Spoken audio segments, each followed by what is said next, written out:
नमस्कार दोस्तों, कैसे हैं आप लोग। उम्मीद है अच्छे ही होंगे। आज जिस टॉपिक को मैं डिस्कस करने जा रहा हूं वह हथकड़ी से जुड़े कानून से है। जो हमारा न्यू एक्ट आया हुआ BNSS, उसमें जो है क्या प्रोविजंस है हथकड़ी से रिलेटेड। जी हाँ, जब किसी को गिरफ्तार किया जाता है तो उससे कहीं ना कहीं पुलिस वाले क्या करते हैं, हथकड़ी पहनाते हैं। तो फिर प्रश्न उठता है या question rises in your mind कि क्या सभी केस में गिरफ्तार व्यक्ति को हथकड़ी पहनाया जा सकता है।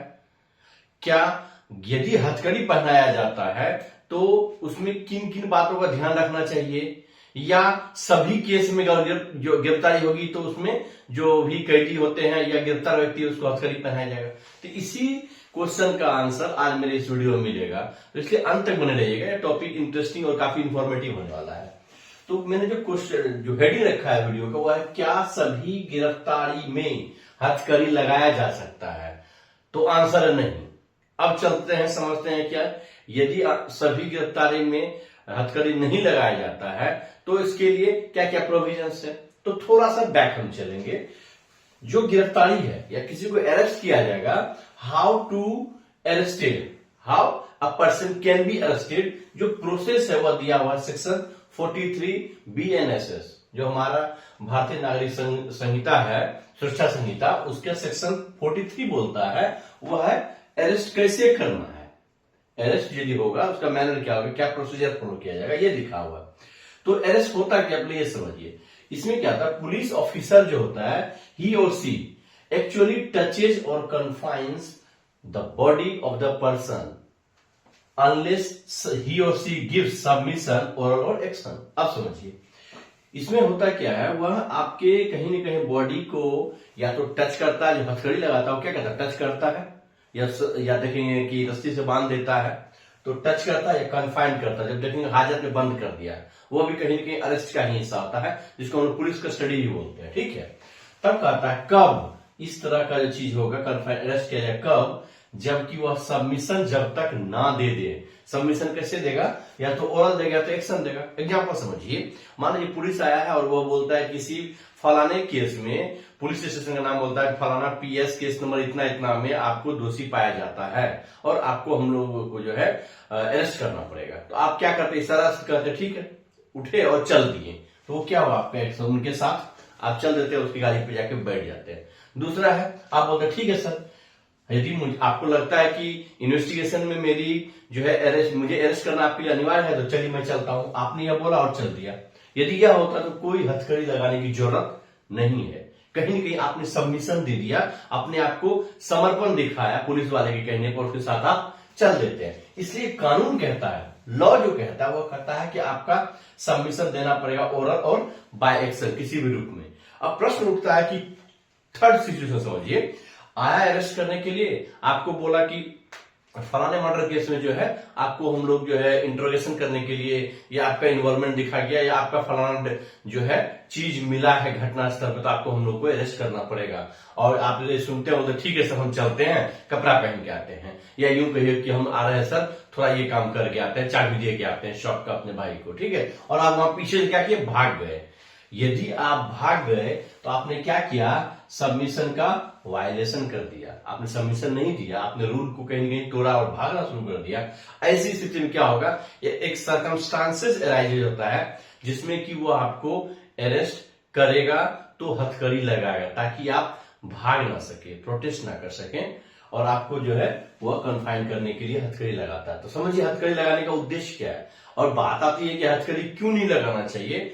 जो हमारा फंडामेंटल राइट है, right to life and personal liberty, वह कहीं ना कहीं डिग्निटी को भी प्रोटेक्ट करता है। यदि आपको डिग्निफाइड लाइफ नहीं है तो राइट टू लाइफ क्या है, मीनिंगलेस हो जाता है। इसीलिए हथकड़ी लगाने के लिए, मान लीजिए आज हथकड़ी लगाया और आपको सोसाइटी से लेके जा रहा है, तो क्या हुआ, आपका जो महिमा, जो रिस्पेक्ट है सोसाइटी, वो क्या होता है, वो कहीं कहीं कम होता है। इसी वजह से, और मान लीजिए an accuse innocent till proven guilty, जब तक किसी का दोष सिद्ध नहीं होता तो वो इनोसेंट है। आपको अनुसंधान में लगता है या प्राइमा फेसिया लगा इस तरह का ये घटना घटित हुआ और उसमें मेरा इन्वॉल्वमेंट आप उनको लेके जा रहे हैं, हो सकता है कि 4 साल बाद, 2 साल बाद, 1 साल बाद, जैसा भी हो, ट्रायल के बाद मुझे एक्विटल मिल जाए, तो क्या मेरा सम्मान लौटा के आप दीजिएगा, आंसर नहीं। इसलिए कानून कहता है कि हथकड़ी सर्कमस्टांस जो है वो देख के लगाइएगा।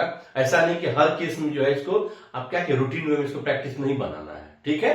अब चलिए समझते हैं, यदि अरेस्ट करने में यही काम फीमेल ना करे, फीमेल है और वो भाग जाए, या फीमेल को यदि भागती है उसको अरेस्ट करना पड़ता है या हथकड़ी लगाना पड़ता है, तो आखिर वह अरेस्ट या हथकड़ी या दोनों लगाएगा तो कैसे स्थिति में, यदि वह अरेस्टेड पर्सन कौन है, वुमेन है, तो ऐसे केस में police officer must be female.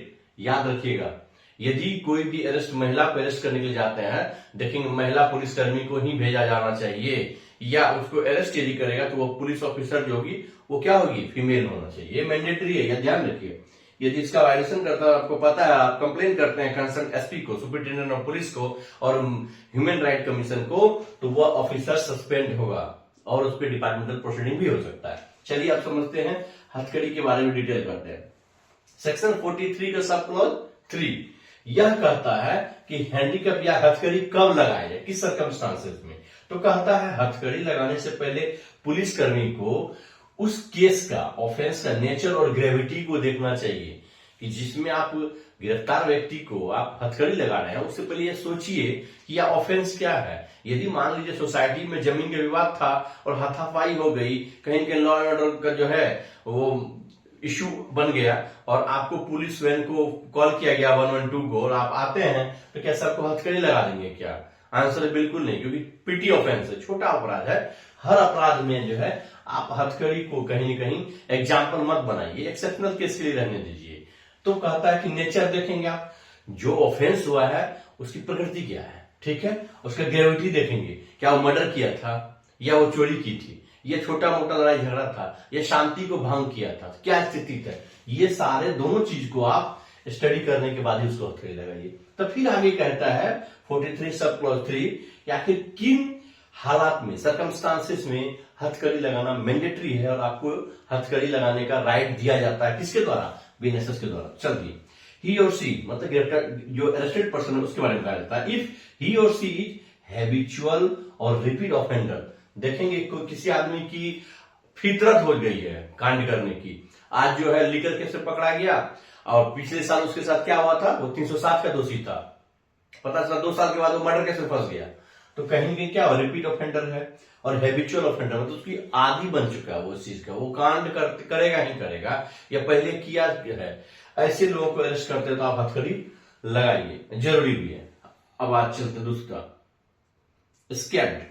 यदि वह पर्सन क्या हुआ, जुडिशियल कस्टडी या पुलिस कस्टडी से भागा हुआ है, भाग गया, उसको हाजत में रखा, बोला सर हम आते हैं नेचुरल कॉल अटेंड करके, वहां से वो फरार हो गया, तो क्या हुआ, एस्केप्ड हुआ, तो क्या करो, उसको कस्टडी में लेने के लिए जब लिया जाता है तो उसको अरेस्ट करना मैंडेटरी होता है। अब ये समझिए, ये बहुत थोड़ा डायमेंशन बड़ा है, इसी में कहीं न कहीं पुलिस वाले जो है अपना इसको रूटीन वे में एडेप्ट कर लेते हैं।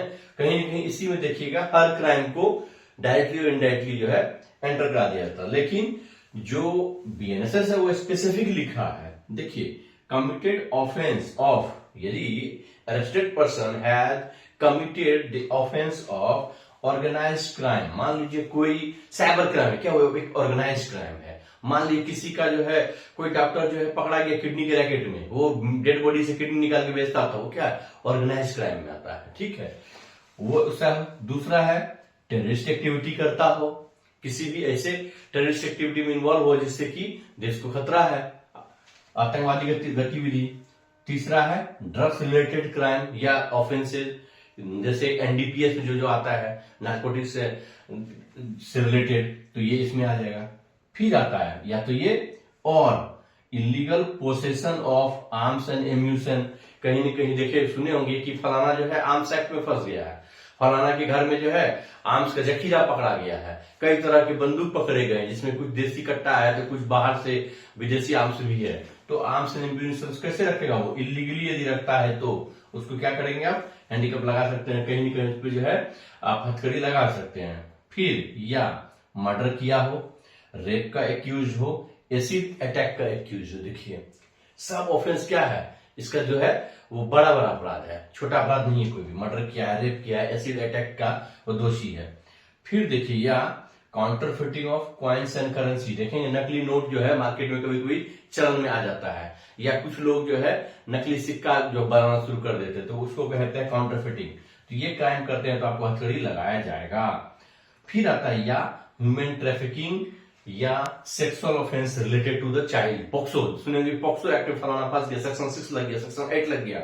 तो ये क्या है, चाइल्ड से रिलेटेड यदि सेक्सुअल ऑफेंस में फंसता है तो उसको अरेस्ट किया जाएगा और उसको हथकड़ी भी लगा देगा। ह्यूमन ट्रैफिकिंग भी होता है, जो देखे होंगे देह व्यापार करते हैं या किसी मनुष्य को खरीद फरोख्त करते हैं, ठीक है, तो उस तरह के केस में भी हथकड़ी लगाया जाएगा। फिर बोलता लास्ट में ऑफेंस रिलेटेड टू स्टेट, जो देखे होंगे देशद्रोह का मामला है, वैसे यदि कि उसमें भी आपको अरेस्ट करेगा तो क्या करेगा, हथकड़ी लगाएगा। और आप स्टेट के अगेंस्ट में कुछ भी करते हैं, कॉन्स्पिरेसी करते हैं या कुछ भी ऐसा करते हैं जो हमारे देश की संप्रभुता पे खतरा है, तो वैसा कोई भी काम करेंगे तो आपको कहीं ना कहीं ऐसे ऑफेंस में यदि इन्वॉल्व है तो आपको अरेस्ट किया जाएगा। अरेस्ट किया जाएगा तो क्या करेगा, आप पे हथकड़ी लगाया जा सकता है। यदि आप लोग को मेरा वीडियो अच्छा लगा तो कृपया करके इसे आम जन तक जरूर फैलाएं, क्योंकि इन्फॉर्मेशन टेक्नोलॉजी के समय जितना लोग जानेंगे, जितना लोग जागरूक होंगे, उतना लोग सशक्त हो पाएंगे। यदि आप लोग को मेरा वीडियो अच्छा लगा तो कृपया करके लाइक करें, सब्सक्राइब करें और औरों के साथ जरूर शेयर करें। जय हिंद।